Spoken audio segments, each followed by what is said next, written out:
G'day, I'm Ryuki-san Dev, and in part 31 of the series Unity for the Absolute Beginner, we will work on phase 7 of our second game.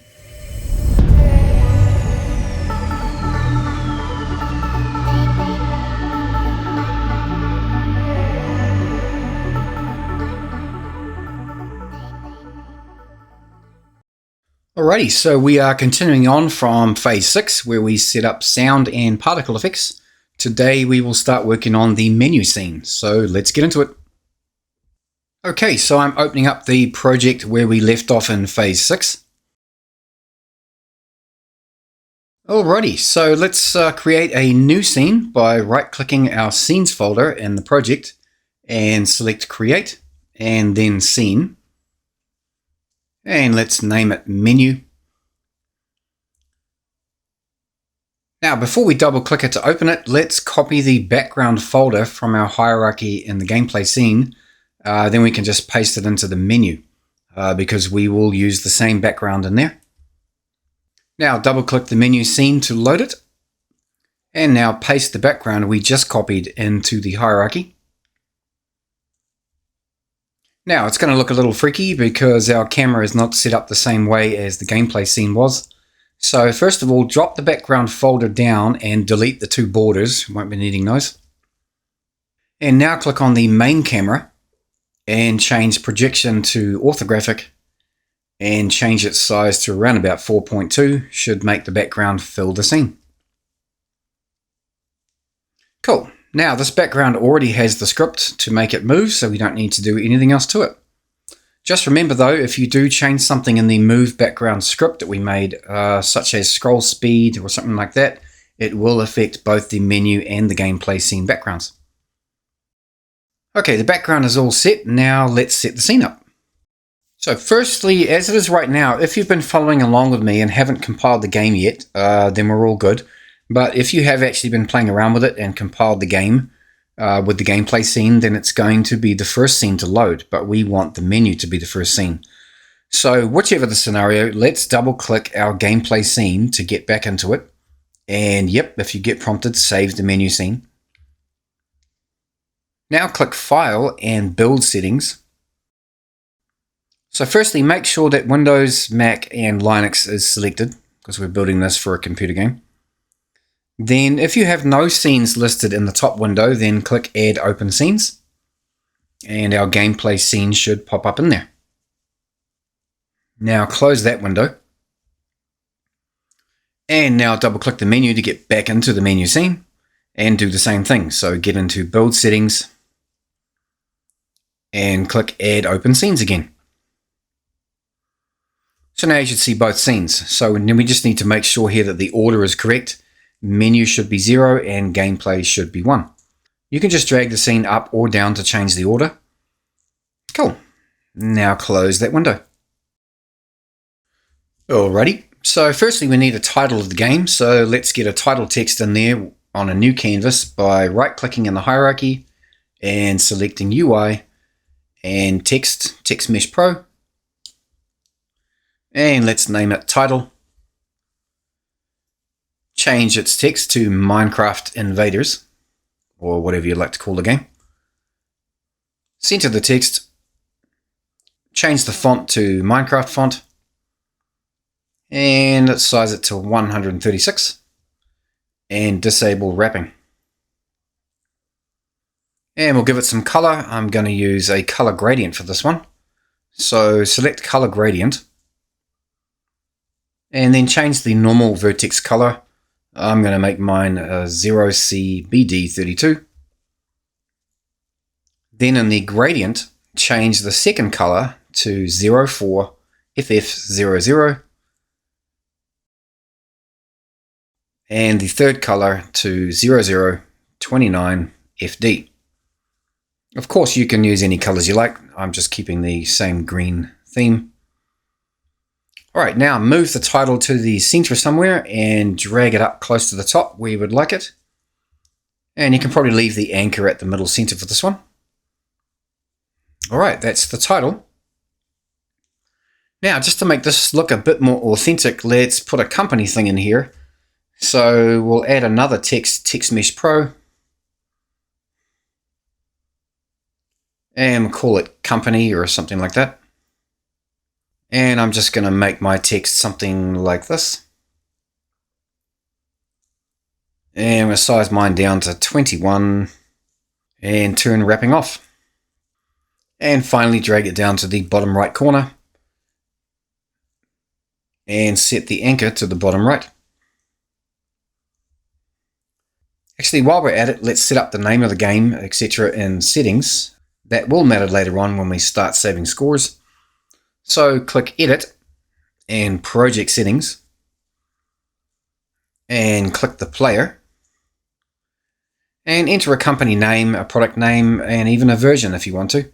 I'm going to go with Ryuki-san Dev Studios, MineCraft Invaders, and version 1. Alright, let's close that window. Okay, now let's get a couple of buttons in here to either start the game or quit the game. So right click in your canvas and create a button, Text Mesh Pro, and name it Start Game.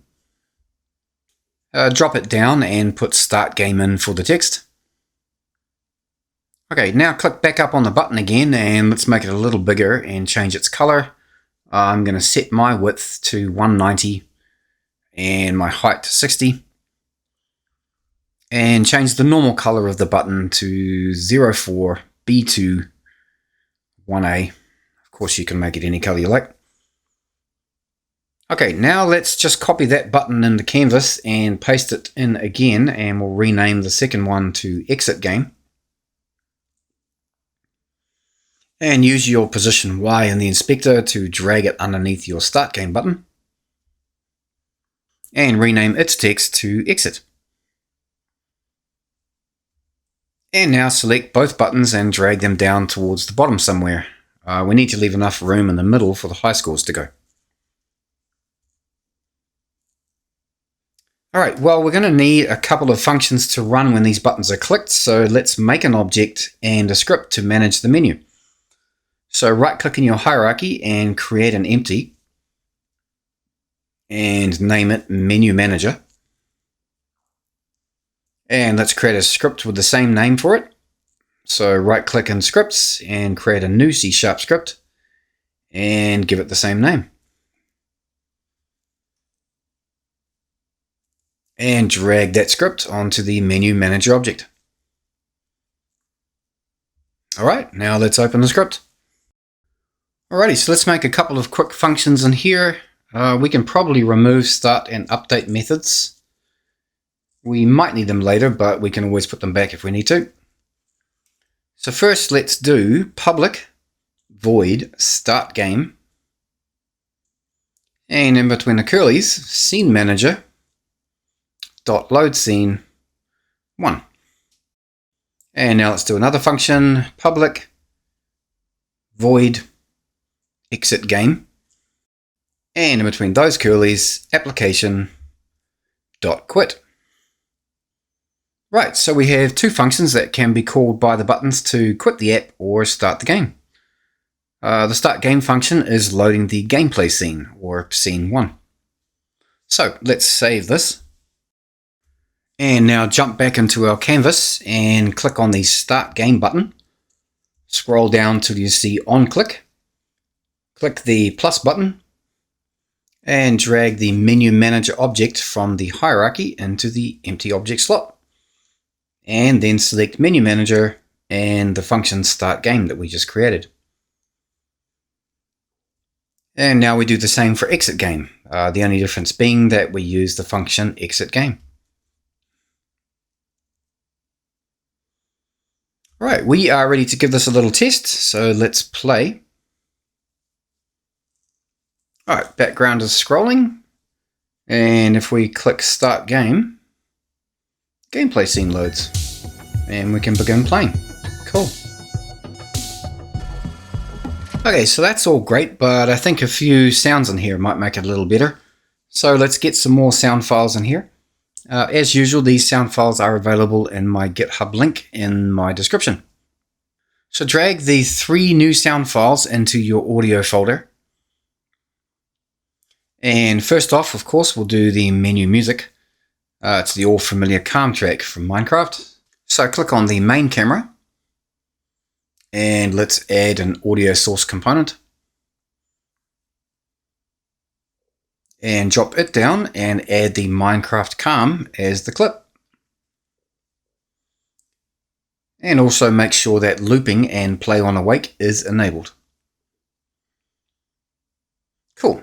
Now we're going to put in a sound for quitting and for starting the game. So click on the menu manager and we will need to add an audio source to it. And disable play on awake. And now let's open our menu manager script. Alrighty, so we are going to need the audio source. So let's do private audio source, audio source. And we will need a couple of audio clips. So serialize field, private audio clip, dig, comma, glass. And we will need to retrieve the audio source component, but this time rather than use the start method, let's make an awake method, because we're probably going to need that later on for our high school stuff. So public void awake. And in between the curlies, let's get the component with audio source equals get component audio source. Alrighty, now if we just play these sounds inside the function, they will barely get a chance to play before the app either quits or the game starts. So the sounds need a little time to play. So let's put them in routines so that we can put a little weight in there. So beneath the two functions, let's do IEnumerator game start. And in between the curlies, let's do yield return new wait for seconds 1. And then move the code from the start game function underneath that. And let's do another routine with IEnumerator game exit. And in between those curlies, do yield return wait for seconds 1 again. And then move the code from the exit game function to underneath there. Alright, now our two empty functions, we will play a sound and then call the routine to give it enough time to play. So in our start game, let's do audio source dot clip equals dig, and then audio source dot play, and then start coroutine game start. So we're specifying the clip to play is dig, and then play it, and then call the routine, which will wait 1 second and then start the game. And now exit game function, let's do audio source dot clip equals glass, and then audio source dot play, and then start coroutine game exit. All right, now I'm just going to rearrange these to make it easier to read and just a better layout.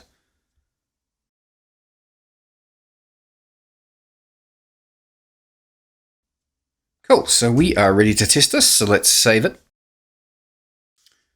And now click on the menu manager and the hierarchy and drag the two clips into the slots we created in the script.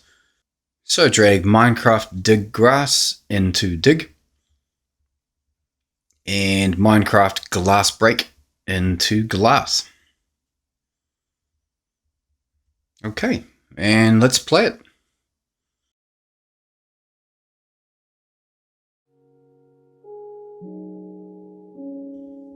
Alright, so we have the music playing, and if I click exit, we get the glass break sound. The application would of course quit if this was compiled. And now click start game. Cool, we got the dig sound before the scene loaded. Okay, so I think I'm going to chop it off here. The video is a little shorter today. In the next video, we will put in the high score table and then edit our gameplay scene to record and display the scores correctly. I just think it's better as a dedicated video for this one. So I hope to see you in the next video.